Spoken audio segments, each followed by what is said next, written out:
네, 안녕하세요. 저는 튜닝포인트의 상담사 박소미입니다. 오늘은 오랜만에 촬영하는 만큼 좀 특별한 촬영을 해보려고 합니다. 그동안은 제가 이렇게 혼자서 설명하고 이야기하는 방식이었다면 오늘은 제 지인분을 모시고 이렇게 질의응답식으로 촬영을 한번 해보도록 하겠습니다. 자, 지금부터는 이제 지인이기 때문에 좀 편안하게 진짜 지인이랑 대화하듯이 한번 질문을 받고 촬영을 해보도록 하겠습니다. 음, 평소에 조금 궁금한 게 있어가지고, 음, 그러니까 조현병 환자를 상담을 하잖아. 그런데 그렇지? 뉴스로 접할 땐 사실 조현병이라는 병이 되게 무섭게 느껴져가지고, 음, 근데 이제 상담할 때 조현병 환자들을 상담할 때 음, 무섭지는 않아? 오, 이 질문은 진짜 나도 많이 받았던 질문 중에 하나인 것 같아. 음, 근데 사실은 내가 조현병 환자들, 환우들, 당사자분들을 상담으로 만나기 전에는 무서웠어. 그러니까 내가 뭐 학부 때나 아니면 석사 하면서도 조현병에 대해서 이렇게 배우는데 그때마다 너무 이 질환이 무서운 거야. 어떤 면이 그랬냐면 남들은 보지 못하는 걸 보고 듣지 못하는 걸 듣고 어떤 망상도 굉장히 심한 질환이라고 배우니까 굉장히 힘들겠다. 이분들이 너무 괴롭겠다. 그리고 무섭다. 라는 이미지가 나한테도 있었거든, 사실은. 근데 내가 이분들을 오히려 막상 만나는 상담사를 하다 보니까 그게 되게 많이 깨졌어. 음, 오히려 반대인 경우가 많았지, 오히려. 그래서 이분들은 사실 되게 천국에서 온 사람인가 싶을 만큼 되게 깨끗하고 순수한 모습을 가진 분들도 너무 많고, 그리고 굉장히 좋은 면들을 많이 가지고 계셔서, 내가 생각했던 그런 조현병의 이미지, 그리고 그런 당사자의 모습이 아니네? 라고 느꼈던 게 진짜 많았던 것 같아. 그리고 솔직하게 말하면 어떻게 보면 당사자분들이 더 밝고 깨끗하기도 하고 순수한 면을 가진 굉장히 모범적인 면도 있는 그런 것들을 보면서 어, 오히려 무서운 게 아니라 되게 친근하고 배울 점도 굉장히 많고 너무 좋은 사람들이다라는 생각을 되게 많이 했었어.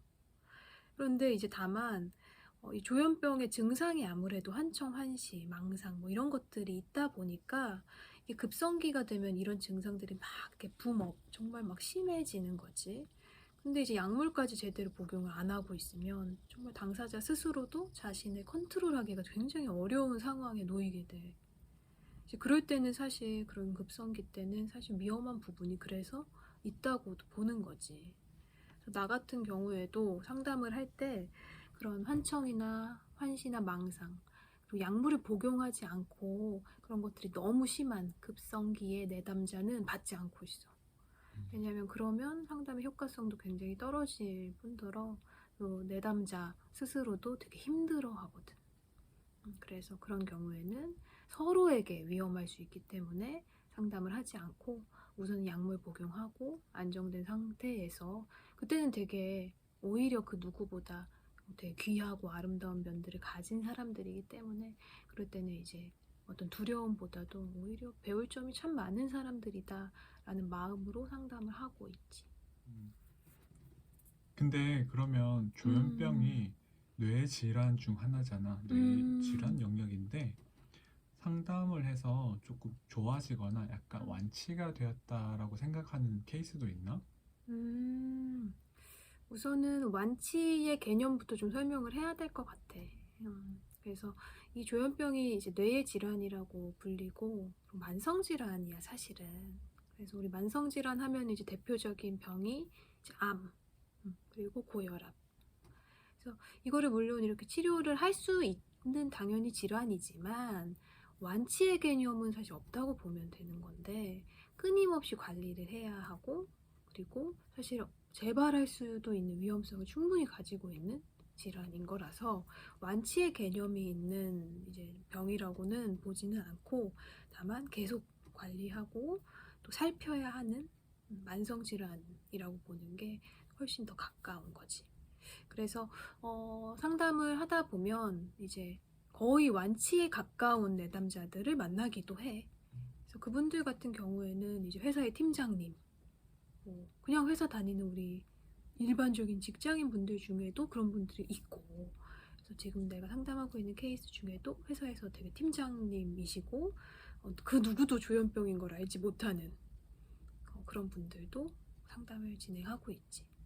그리고 상담의 효과성이라고 한다면 우선은 상담 같은 경우는 뭐 한청을 잡아주거나 뭐 망상이 줄어들게 만들거나 뭐 환시를 없애주거나 이런 양성 증상을 잡는 데는 약물보다는 당연히 효과를 내지는 못해. 다만 이제 어떤 음성 증상, 어떤 무기력이나 상대와의 그 공감, 무공감으로 공감이 잘 되지 않는 영역, 아니면 의사소통에 대한 어려움이 점점 더 커지는 영역이나 굉장히 이렇게 다운되는 그런 느낌들을 잡아주기는 하지만, 내가 느낄 때, 그리고 내가 상담을 하면서 가장 많이 보게 되는 효과 중 하나는 어떤 고립감에서 이제는 함께하는 것의 기쁨으로 바뀐다는 게 되게 큰 상담의 이점 중 하나인 것 같아. 특히 집단 상담의 경우.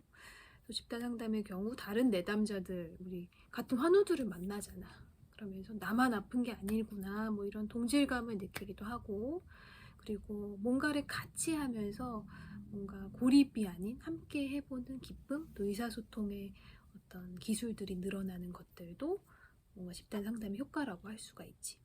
그리고 개인 상담의 효과 중에 이제 많이들 말씀하시는 부분은 이분들이 아무래도 조현병이라는 병에 대한 인식이 너무 안 좋잖아.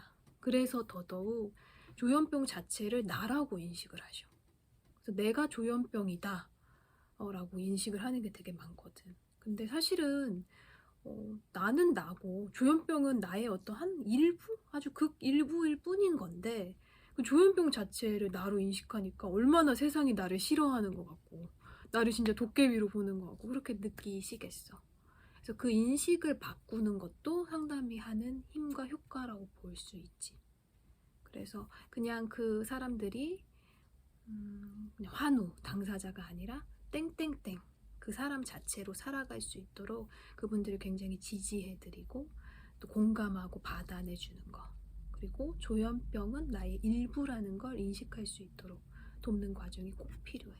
그리고 그런 과정을 거친 그분들이 나 괜찮은 사람이네, 나도 더 나은 사람이 될 수 있구나, 나도 땡땡땡이구나 라는 걸 받아들이는 순간부터 변화가 시작이 돼. 그래서 나도 그런 모습들을 계속 보고 있고, 그리고 그분들이 약물 치료나 뇌파 치료, 뭐 여러 가지 치료를 통해서도 큰 효과를 느끼지 못한 분도 오히려 상담 치료를 통해서 내 자신에 대한 관점이 바뀌고 더 나은 사람이 되고 싶은 마음이 생기고, 점점 뭐 집단 상담을 통해서 커뮤니케이션도 배우고 하면서 사회에 나가서 오히려 더 좋은 효과를 맛보고 있는 분도 계시지. 근데 이제 이렇게 설명을 해줬는데 모두가 조현병에 걸리는 건 아니잖아. 그러니까 상담을 통해서 조금 느꼈던 것들, 어떤 사람이 주로 좀 조현병에 걸리는 것 같다 이런 생각들이 있어? 뭔가 걸리는 것 같다라기보다는 사실 내가 만났던 조현병 당사자분들의 어떤 좀 특성? 이런 거를 얘기하는 게 더 맞지 않을까 싶어서 그 부분을 얘기를 해보면 또 좋을 것 같아. 그래서 아까 앞서서 얘기를 했듯이 진짜 그 순수하고 깨끗한 면들이 정말 많거든. 그래서 그만큼 되게 여린 분들이 많았어. 그래서 나는 이분들이 천국에서 온 분들이 아닐까라는 생각을 정말 많이 했거든, 실제로. 그 정도로 깨끗한 분들. 그래서 너무 마음이 오히려 여리고 다른 사람을 너무 깊이 배려하는 분들이 되게 많았고, 그래서 사람한테 더 상처를 받기도 하고 마음이 되게 여린 느낌도 있었고, 그리고 또 한 가지는 이분들이 아무래도 환청, 환시, 그러니까 뭔가를 보고 뭔가를 듣고 뭔가를 느끼는 환촉도 있으신 분도 계신데, 그래서인지 오감 자체가 발달한 분들이 굉장히 많았어. 청소년기 그 이전부터. 그래서 뭔가 어떤 층간소음에도 되게 예민했다거나, 아니면은 좀 이런 오감 자체가 미각, 청각, 촉각, 시각 이런 것 자체가 조금 이렇게 남들보다 민감한 오감 민감성을 가진 분들이 되게 많았고, 그리고 예술 계통을 정말 잘하셔. 이건 나도 굉장히 신기한데 음악 하시는 분들도 지금 많고 예체능 쪽으로 활동하시는 분들도 좀 계시고, 그래서 아무래도 오감이 민감하다 보니까 그런 예체능적인 부분도 많이 발달되어 있지 않을까라는 생각도 하고, 그리고 되게 모범적인 특징도 있어. 어떻게 보면 고지식하다라는 말도 되게 좀 맞는 표현이기도 한 것 같고, 그러니까 뭔가 과제를 내드리면 절대 늦지 않고 엄수해서 그거를 낸다거나, 아니면은 뭔가 집단 상담을 해도 지각을 잘 안 하시는 분들이 또 많고, 그래서 그런 모범적인 부분들, 그리고 제일 상담 와서 많이 하시는 얘기 중에 하나가 나는 내 삶을 살아본 적이 없다. 누군가의 기대에 부응하기 위해서 살아왔다. 이런 말들 되게 많이 하셔. 그래서 뭔가 자기의 삶을 살았다기보다는 되게 모범적이고 오히려 착하다 보니까 엄마의 기대에 부응하는 삶이거나 아니면 누군가에게 맞춰주는 삶, 그런 걸 많이 사셨던 분들이 또 그런 얘기를 많이 하시지. 그래서 그런 부분들이 이런 내가 일들을 하면서 활동을 하면서 마주하는 당사자분들한테 느꼈던 특성 같은 것 같아. 그냥 들었을 때는 어쨌든 뇌 취약한 부분도 있지만 너무 사람들이 남을 위하고, 그래서 그리고 오감도 발달돼 있고 하다 보니까 어쩌면은 섬세해서 그런 게 아닐까라는 생각이 들었어.